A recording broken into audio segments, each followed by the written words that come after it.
نعبد وإياك نستعين اهدنا الصراط المستقيم صراط الذين أنعمت عليهم غير المغضوب عليهم ولا الضالين آمين. Bismillahirrahmanirrahim. Assalamualaikum warahmatullahi wabarakatuh. Waalaikumsalam. Allahumma sholli ala sayyidina Maulana Muhammad. Alhamdulillah, pertemuan kali ini kita akan bahas apa sih setelah kita mengenal huruf-huruf hijaiyah itu. Yang pertama kita akan mulai dalam cara baca setelah dia menyandang harokat. Jadi kalau nanti sudah menyandang harokat, secara umumnya nanti itu berarti bacaannya. Nah, kalau kemarin kita menyebutkan istilah nama-nama dalam hurufnya, karena sebagian nama-nama huruf itu memang ada sebagian yang dijadikan ayat, tetapi ketika sudah termasuk di dalam ayat, maka bacaannya pun harus dengan tajwid. Jadi hemat saya memang kita tetap belajar dari awal penyebutan huruf, menyebut nama-nama huruf dengan benar, tetapi mungkin akan lebih baik kita barengi dengan tajwidnya gitu ya, sedikit demi sedikit. Waalaikumsalam. Jadi dalam bab awal ini, al-babul awal, at-tajwidu lughatan at-tahsin. Jadi tajwid secara bahasa adalah memperbagus gitu, atau memperindah bacaan. Karena Al-Quran memang bahasa Arab, tapi kalau bacanya sekedar seperti baca novel, tidak baik gitu, tidak elok. Karena Al-Quran itu indah, maka kita secara umum membacanya ya harus dengan cara diperindah gitu. Makanya ada tajwid. Kemudian menurut istilah huwa ilmun yubhatsu fihi an makharijil huruf wa sifatiha wa ghairi dzalika kal mudud wa tarqiq wa tafhim wa nahwiha. Kemudian tajwid menurut istilah artinya ilmu yang membahas tentang makhraj, sifat-sifat huruf, kemudian bacaan-bacaan yang lainnya seperti panjang pendek, tipis, tebal, dan sejenisnya. Jadi ilmu tajwid itu adalah ilmu yang sebetulnya secara keilmuan itu fardunya kifayah. Ada satu umat, satu kaum, ada yang tahu, faham, satu orang, maka gugur kewajibannya secara ilmunya, ilmu tajwidnya. Tetapi secara pengamalannya fardu ain. Sama kan berarti kan? Yang terpenting kan pengamalannya. Kalaupun dia tahu tapi pengamalannya kurang, ya tetap aja. Jadi secara hukum ilmu tajwid fardul kifayah. Secara hukum ilmunya, ilmu tajwidnya itu fardu kifayah.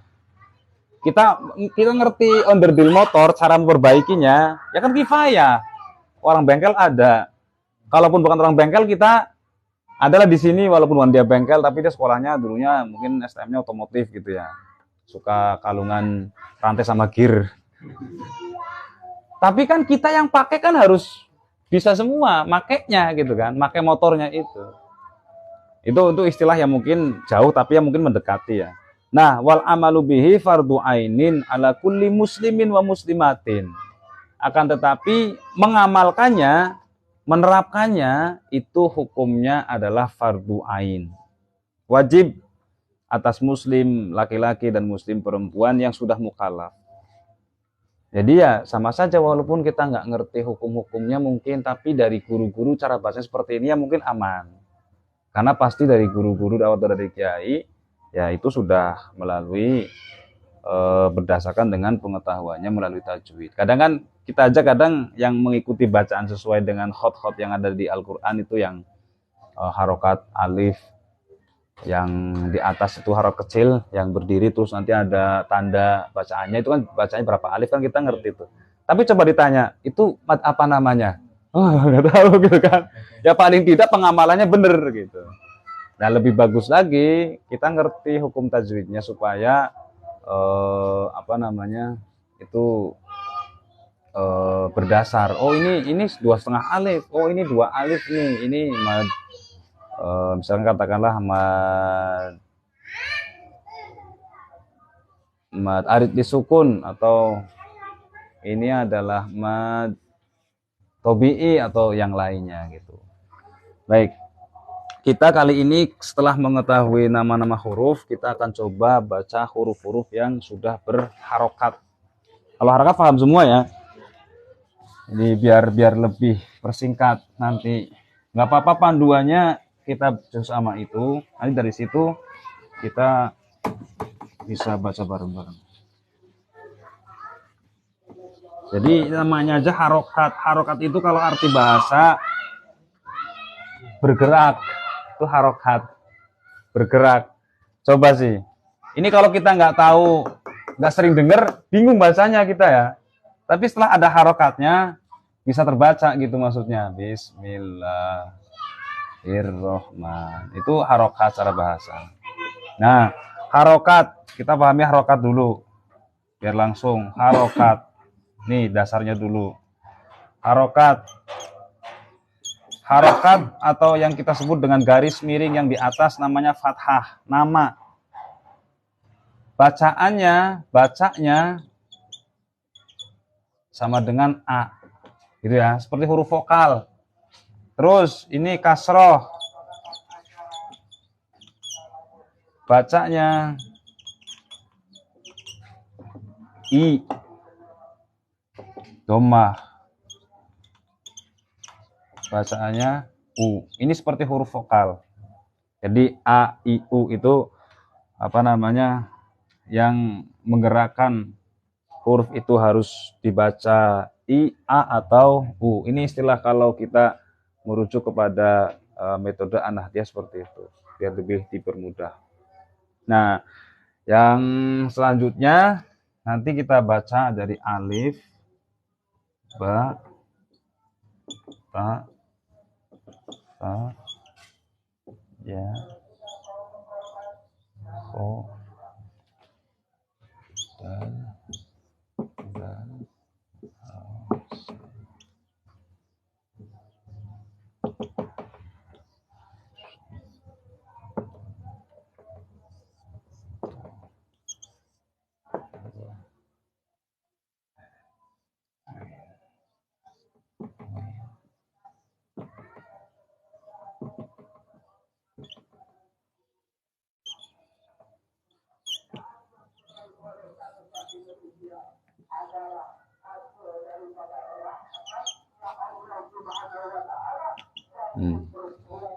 Nah, tadi kan kalau kita baca tanpa harokat kan alif sampai ya gitu kan, alif, ba, ta, sa. Nah, sekarang kalau dia menyandang harokat, bacanya gimana kira-kira?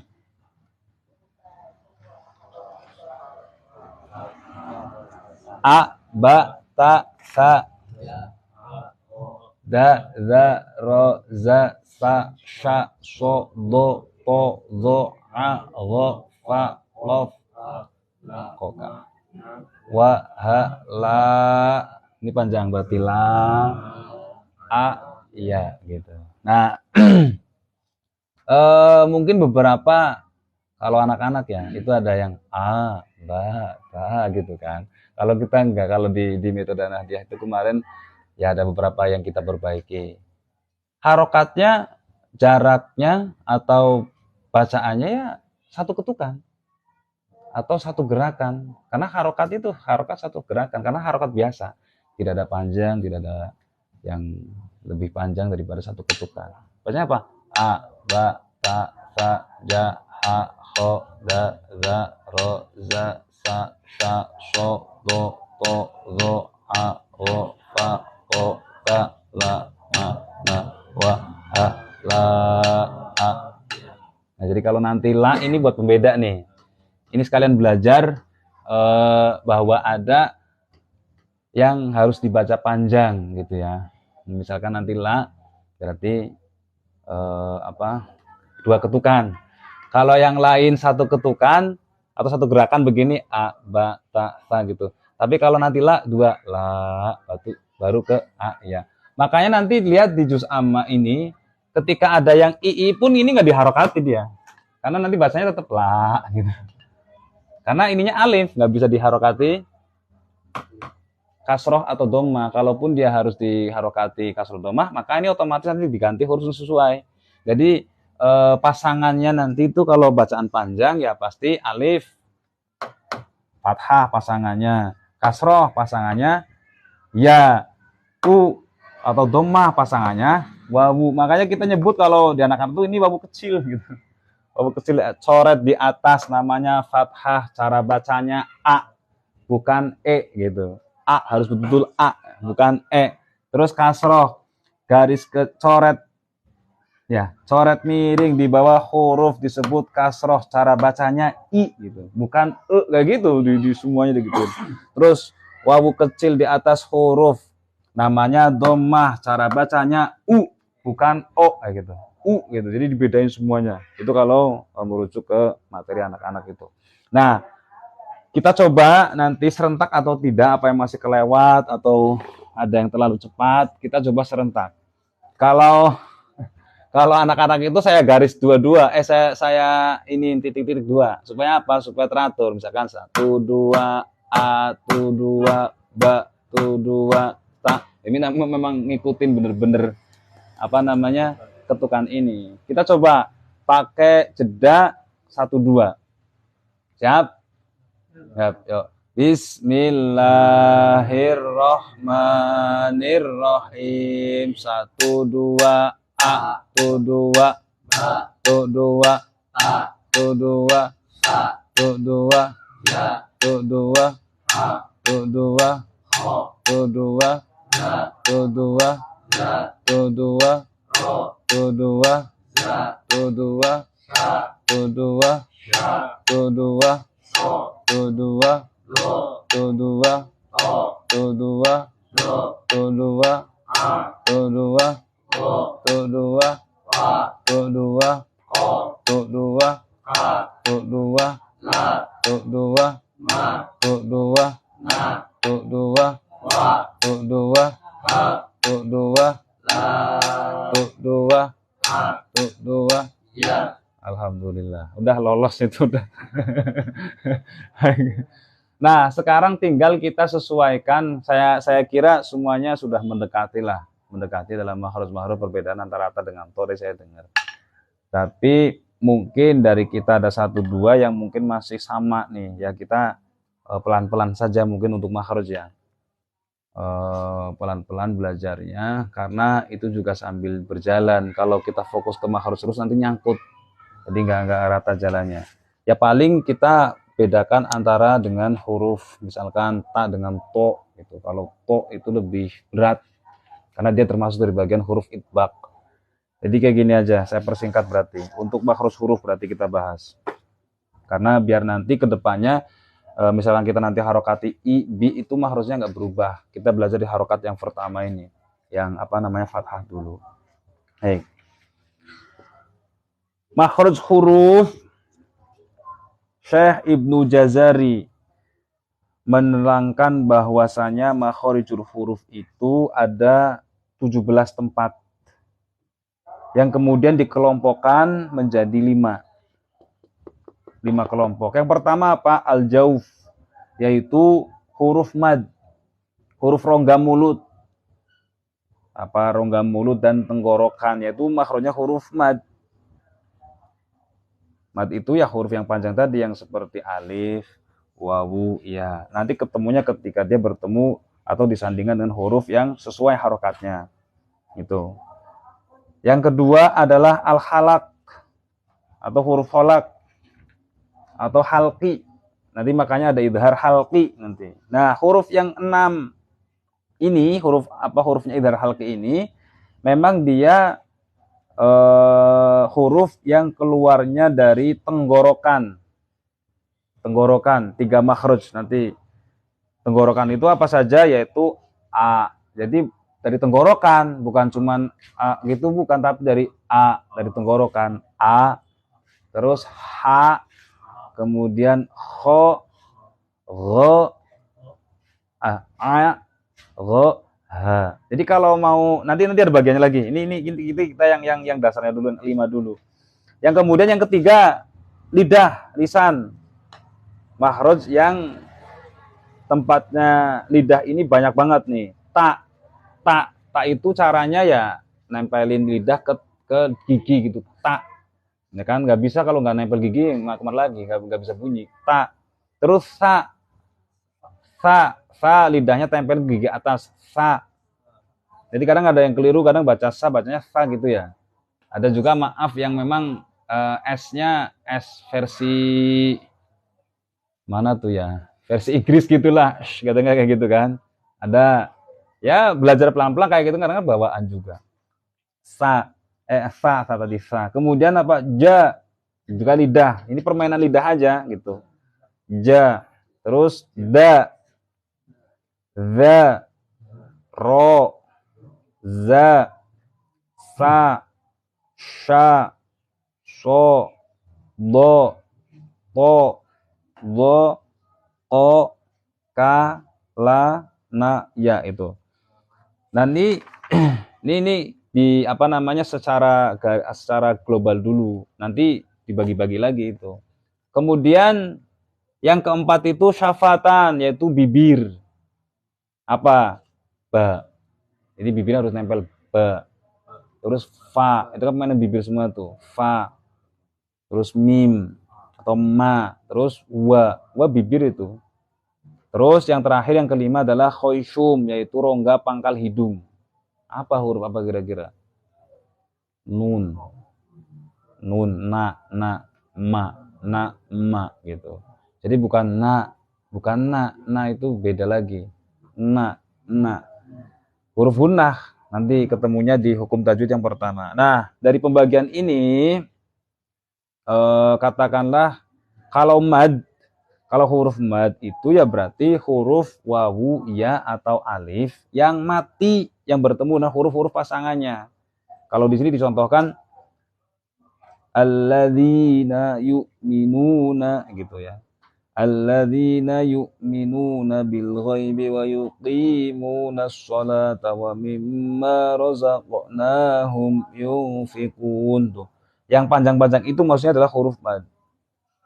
Terus kemudian yang kedua, yang dari 5 ini kan dipretelin lagi jadi berapa tadi? 17 kan? Itu aqsal khalqi wa wastul khalqi, kemudian adnal khalqi. Jadi yang tadi huruf halak yang pertama nih, yang katanya huruf tenggorokan, itu dibagi 3 tempat. Yang pertama, tenggorokan paling bawah, aqsa. Tenggorokan bagian bawah nih, ya dada berarti mendekati dada. Ha, gitu kan. Terus a, hamzah itu maksudnya, hamzah. Makanya yang dipraktekkan di anak-anak itu 3 jari masuk. A gitu. A itu baru keluar dari tenggorokan, cuma A doang enggak. A gitu enggak dari tenggorokan enggak. Atau enggak dari mendekati dada gitu enggak. Yang pertama, yang kedua, tengah-tengah tenggorokan. Apa itu? H dengan A. H dengan A. Jadi naik tuh. Di atasnya H. Bisa ya kira-kira ya. Jadi kira-kira. Di atasnya H. Kalau H kan paling bawah tuh H gitu kan. H, A gitu kan hampir sama. Terus naik lagi H, A gitu. A. A kan beda tuh. A dari bawah, A udah mulai naik lagi. Terus. Nah kemudian tenggorokan bagian atas, yang paling atas yang dekat dengan apa nih ya? Ya mau keluar lah, hendak mau keluar gitu. Apa? Kho dan ro. Makanya orang mau buang buang dahak tuh mirip tuh, gitu kan? Mirip tuh orang mau keluarin, paling dekat tuh tenggorokan paling pertama ibaratnya nih tenggorokan paling atas, kho, ro paling atas. Terus tengah-tengahnya turun lagi a, ha, turun lagi a, h. Itu aja udah tuh. Apa tiga kelompok itu huruf halak tuh yang terkenalnya. Sampai sini paham ya? Terus kemudian pangkal lidah. Nah, pangkal lidah ini berbeda apanya ya? Nanti cara mengeluarkannya walaupun sama-sama dari lidah. Yang pertama pangkal lidah. Pangkal lidah dengan dekatkan anak lidah dengan langit-langit yang lurus di atasnya adalah tempatnya huruf lo. Jadi apa? Pangkalnya lidah. Naik lagi sih sebenarnya tuh di atas kho sama apa tadi? Lidah loh, apa? Bongkotnya. Bukan pangkalnya, berarti bongkotnya lidah. Oh iya kan nggak bisa disetur juga. Itu keluarnya ko. Ya kan, udah naik lagi kan? Ko. Kalau pertama tadi apa yang terakhir huruf halak? A. Ya, yang paling dekat apa tadi? Kho, maaf. Yang paling dekat kho. Ro. Naik lagi. Ko. Ya ini perlu berpraktekin, kalau tadi ya mungkin bisa lah semuanya alhamdulillah. Nah sekarang ko. Bisa dipraktekin nggak satu-satu coba? Coba dari Mas Fajar.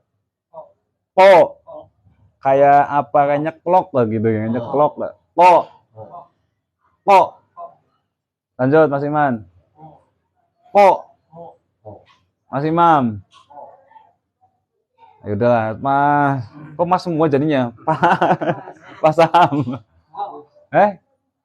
Kan jadi kho kan? Ya kan deket-deketan tuh. Kho. Jadi ingat cerita itu ada ustadz kesel itu. Ngajarin santrinya, kok nggak bisa-bisa.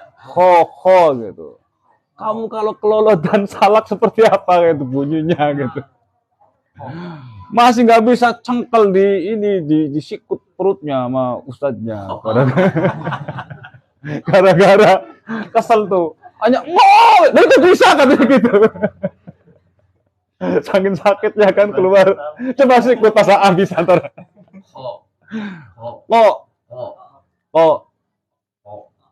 Qul a'udzu birabbil falaq.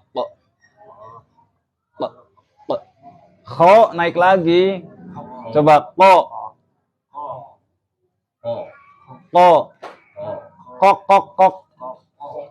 Kalau saya ke anak-anak ngajarnya kiko gitu, karena kan anak-anak. Yang penting kok dulu kalau saya ke anak-anak. Nah, kalau ke bapak-bapak ya enggak. Kok langsung gitu. Ya kan? Ya nanti coba Mas Am, coba. Kok. Nah, itu udah bisa tuh. Udah pelan-pelan lah, sering-sering kok gitu aja, sering-sering nanti bisa tuh. Kok. Ya kalau ke ini ketipisan atau ke terlalu bawah jadinya kho karena memang di atasnya. Kemudian pangkal lidah dengan langit-langit lurus di atas agak keluar sedikit dari mahrojah kho nih. Apa? Yaitu ka, naik lagi, turun lagi. Ka gitu kan? Lo ka. Tapi khusus ka itu keluar angin. Kalau di lo kan enggak, lo enggak ada tuh hampa tuh. Lo. Tapi kalau ka itu harus, tapi jangan kenceng-kenceng bau nanti. Huruf hames ka gitu, ka. Kalau metode apa tuh yang tilawati atau apa? Itu kan di apa namanya dipraktekin satu-satu tuh. Kakiku ka gitu kan. Ku kang anikakna minal muknimati kang kanika gitu. Ka keluar angin. Ka. Iyyaka na'budu gitu. Iyyaka. Pokoknya ka yaitu keluar angin aja. Ka gitu. Jadi bukan kakak, bukan, beda lagi. Ka gitu. Ka. Yang ketujuh. Yang ketujuh adalah bagian tengah. Ini masih di area lidah nih ya. Bagian tengah, langit-langit yang lurus di atasnya adalah tempat keluarnya ya. Iya, turun lagi. Apa atau agak keluar lagi dari kak tadi, naik lagi iya. Iya. Sama di situ sya. Cuman cara bunyinya aja sya dengan ja. Ada ja di PR nih. Coba iya. Iya. Iya. Iya. Iya. Iya. Iya. Iya. Coba Mas Fajar. Iya. Iya. Iya. Enggak iya. Iya. Iya. Iya. Iya, pokoknya dari tengah-tengah lah, pokoknya tengah-tengah lidah itu dengan langit-langit. Iya. Iya. Hampir nempel tapi enggak sampai nempel. Iya. Iya. Sama sya. Sya. Sya. Sya. Sya. Sya. Sya. Lanjut ke ja. Ja. Nah, ini nih agak susah nih. Ja. Za. Ja. Ja. Jim. Jim. Ja. Ja. Coba Pak Yono. Apa, Pak? Ja. Ja. Ja. Ja. Lah, aman lah. Pak Arif. Ja. Terus lanjut. Ja. Lanjut. Ja. Ja. Ja. Ja. Ja. Ja. Ja. Ya, aman lah. Ja. Ja. Terus lanjut Pak Sam. Ja. Ja. Ja. Ja kan jadinya. Ja. Kebalikan kalau orang Jawa kebanyakan za jadi ja. Ija jadi ja. Ijajul jilacil gitu. Ja. Ja. Jakarta. Jakarta. Jeruk. Jerapak. Apalagi? Jago, jago. Janda. Nah, itu bisa. Jandanya bisa. Ja gitu ya. Ja tapi jangan ja. Ja gitu. Kadang kalau kita yang orang-orang medok itu kan ja gitu ya. Memble ja gitu kan. Dari lidah apa? Dari bibir soalnya ja gitu kan. Itu bukan, tapi ja ke dalam. Ja. Deketin dengan iya, iya, ja gitu. Kalau iyanya bener, insyaallah ja-nya bener. Ja, iya, sya gitu. Yang ketiga. Terus selanjutnya ini nih yang agak lumayan nih. Yang kedelapan adalah salah satu tepi kanan atau kiri geraham kita nih.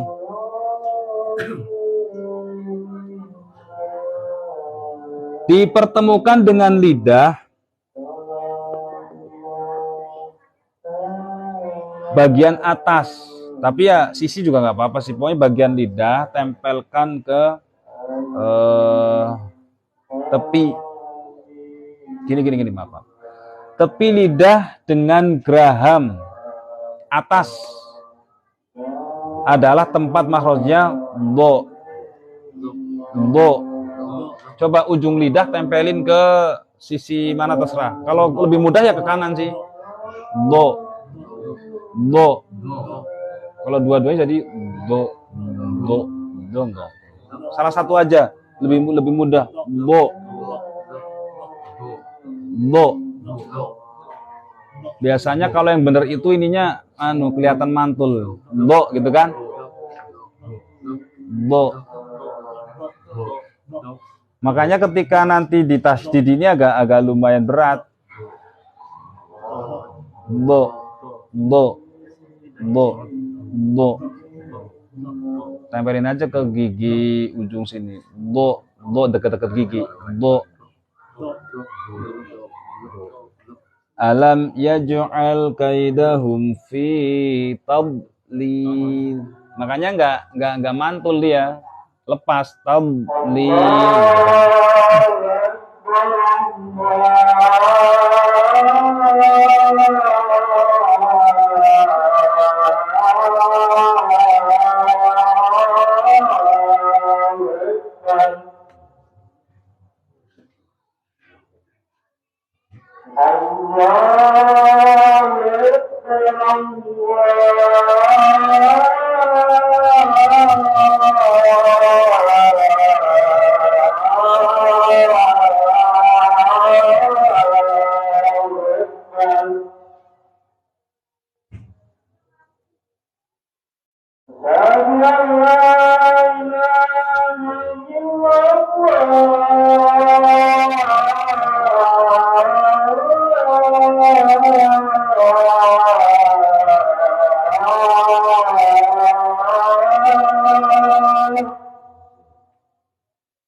Baik, lanjut.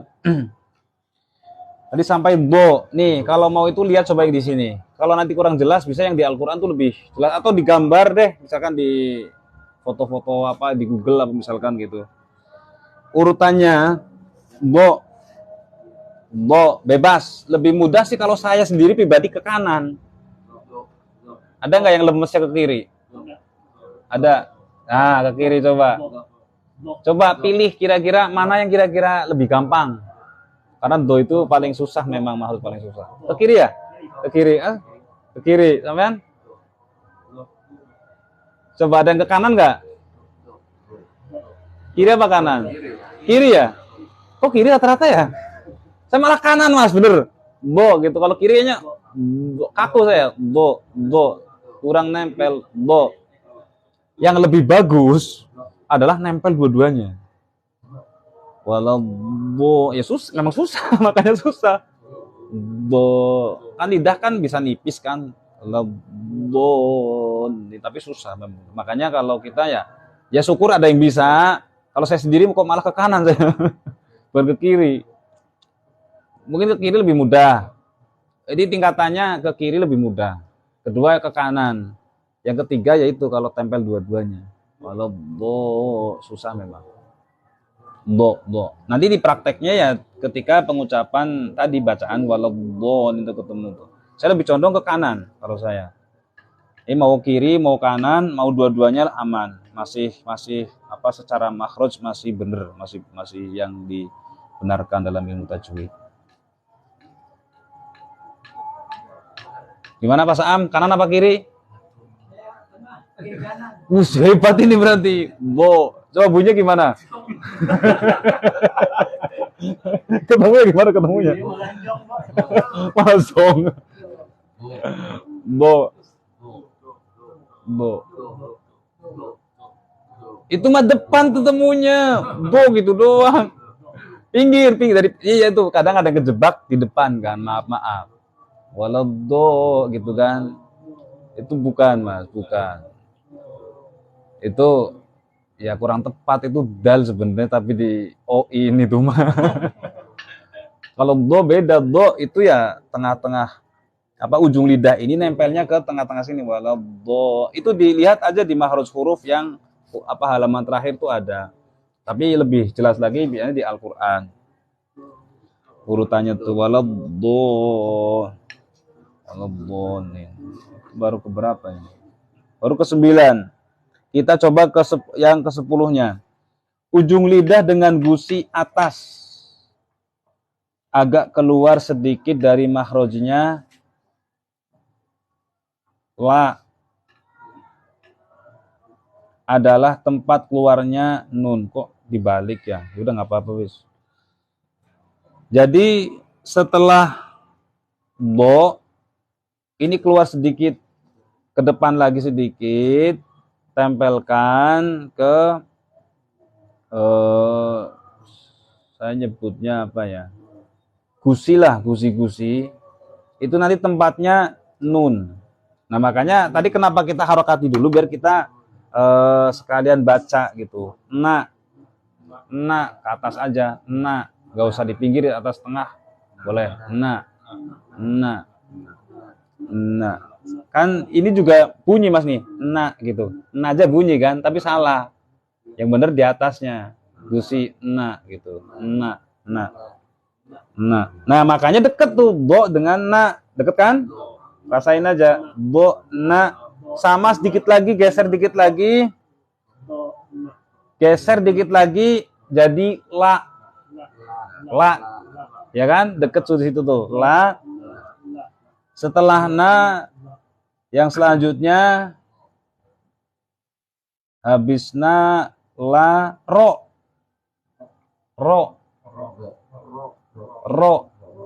Tengah-tengah apa Pak? Ro.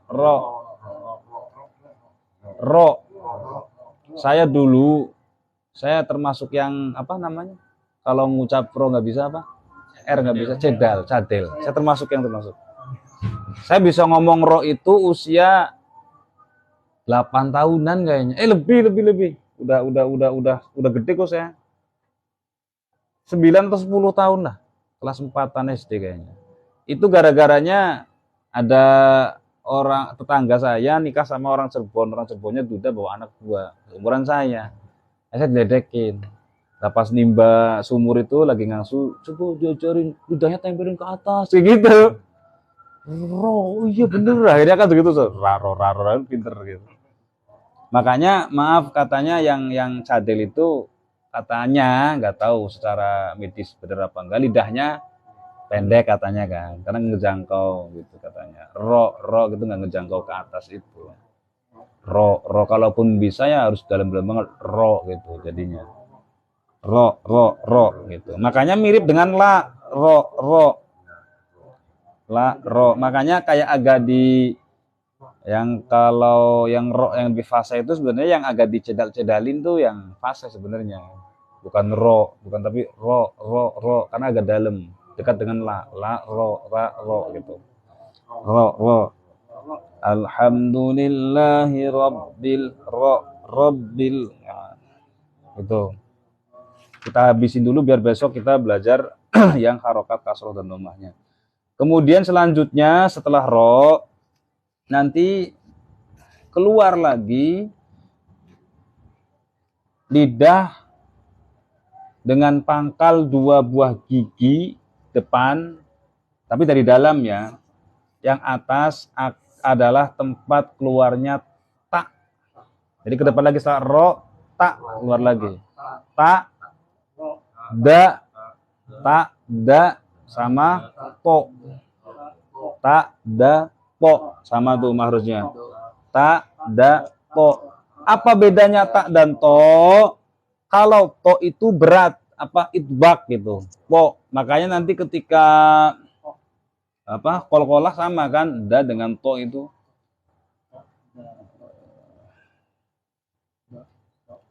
Min waraihim muhit gitu. Muhit atau qul huwallahu ahad, sama po itu. Kemudian yang paling terakhir itu ta. Jadi yang dari dalam itu setelah apa tadi itu? Terakhir tadi la, ro, terus po gitu. Terus baru da, baru ta. Ta ada di ujung. Ta gitu. Makanya nanti ketika ta yang sukun nanti mendekati ca gitu kan, mendekati c kan. Tabat gitu kan. Gak boleh tabat doang karena itu udah ujung akhir tuh. Pokoknya setelah setelah la, ro, ko, da baru ta gitu. Kalau da agak dalam, tak keluar lagi dikit lagi, ta gitu. Ta ada kecacanya gitu lah. Tabat kan gitu, tabat bukan tabat kan, bukan tamat tapi tamat kalimat tuh ada keluar anginnya, dikit keluar anginnya karena ujung memang ta gitu. Tabat yada abi lahabi wa tab. Terus lagi wa adzinat gitu. Wa adzinat bukan wa adzinat tapi wa adzinat keluar gitu. Kalau wa adzinat jadi kayak to nanti. Jadi to dalam, terus da, terus baru ta gitu. Terakhir. Beda ya, berarti to ya. Kalau to agak ke dalam lagi, terus keluar da, terus keluar lagi ta gitu. Paling ujung tuh ta udah mendekati bibir. Nah, selanjutnya nanti jadi sa nih. Ujung lidah menghadap mendekat antara gigi depan, atas dan bawah adalah tempat makhrajnya za. Dari ta ke za kan udah mirip-mirip tuh. Za. Kalau dicontohin kayak bunyinya apa? Bunyi kelabang yang z kayak gitu loh. Za. Keluar lagi dikit sa, jadi sa.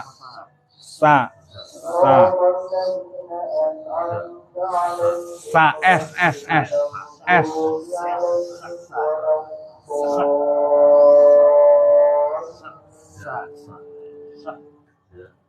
Masih di dalam ya.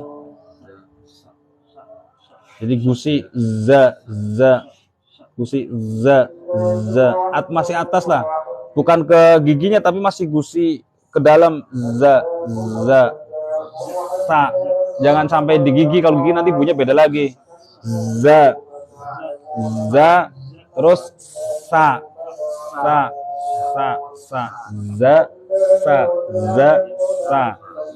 Nah, kemudian yang di ujung itu baru tuh so gitu. Cara pengucapannya itu harus muncul gitu mulutnya. Nah, ini baru nih yang kayak orang siul nih. Kalau di ujung udah bibir so gitu.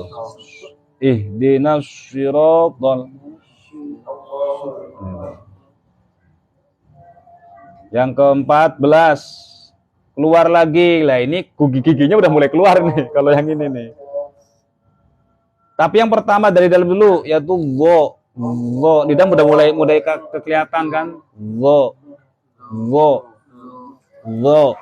Terus za. Udah kelihatan lidah tuh. Za. Terus yang selanjutnya ta, udah mulai keluarnya banyak ta gitu kan. Jadi go, za, ta. Ta udah kelihatan lidahnya tuh nempel ke atas. Ta udah ke gigi ini nempelnya, lidah nempelnya ke gigi udah. Go, za, ta. Jadi bukan lagi di atas tadi apa gusi-gusi, udah turun ke gigi nih. Go, sa, za, udah kelihatan. Za. Yang ke-15 kita percepat. Bagian tengah dari bibir bawah dengan ujung dua buah gigi depan tuh. Yang atas adalah tempat keluarnya fa. bibir. Bukan nggak main lidah lagi, udah nih ke bibir nih. Bagian tengah bibir,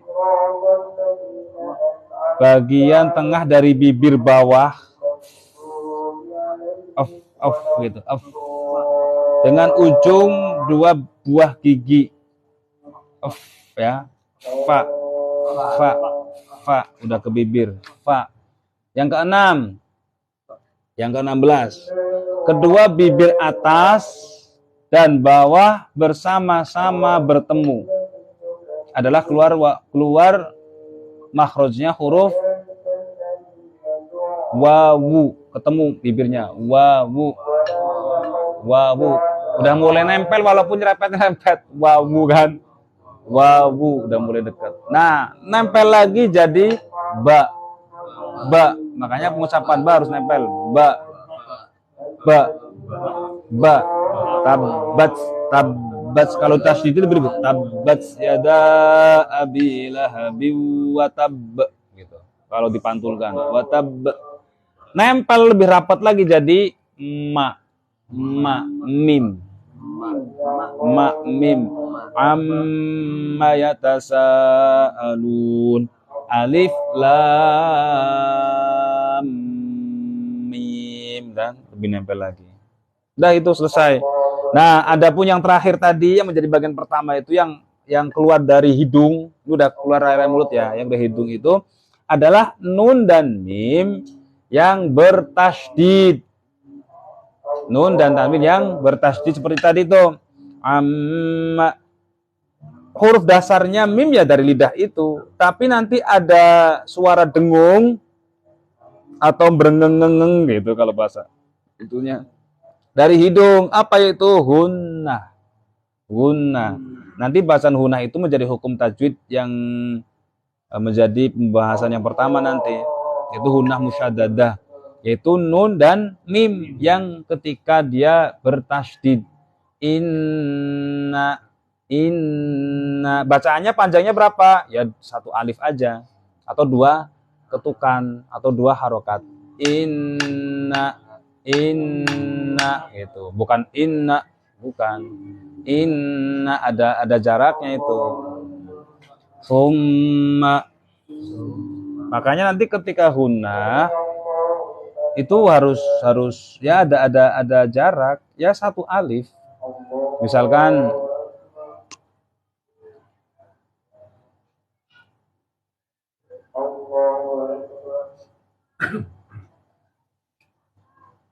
wala yahillu lahunna, kan beda tuh. Kalau la itu kan nggak boleh berdengung kan. Wala yahillu harus cepet, wala yahillu lahunna. Nah, kalau nya ini ditahan ketika nun tasdid itu sama mim itu.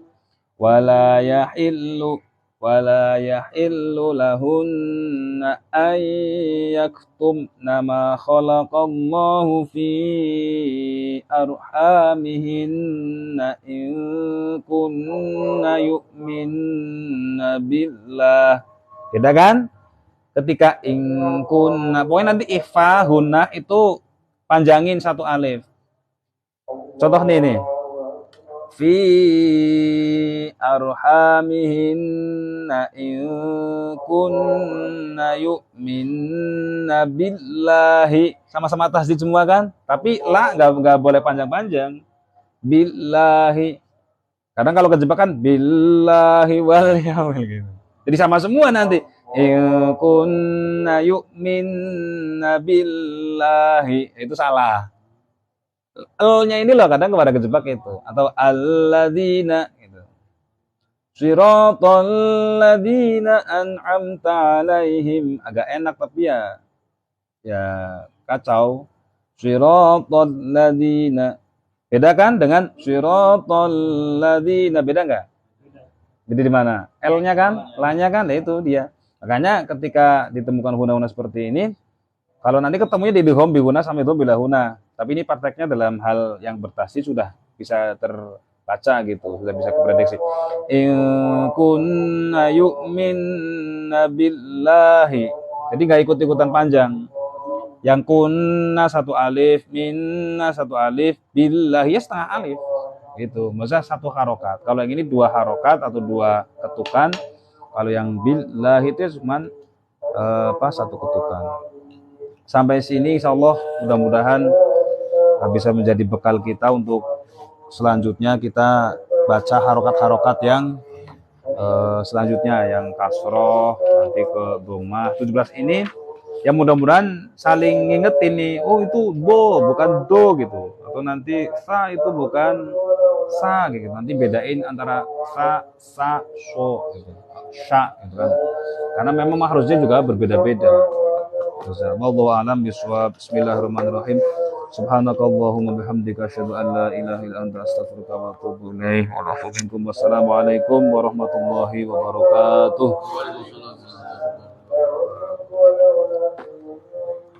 Yang masih belum puas,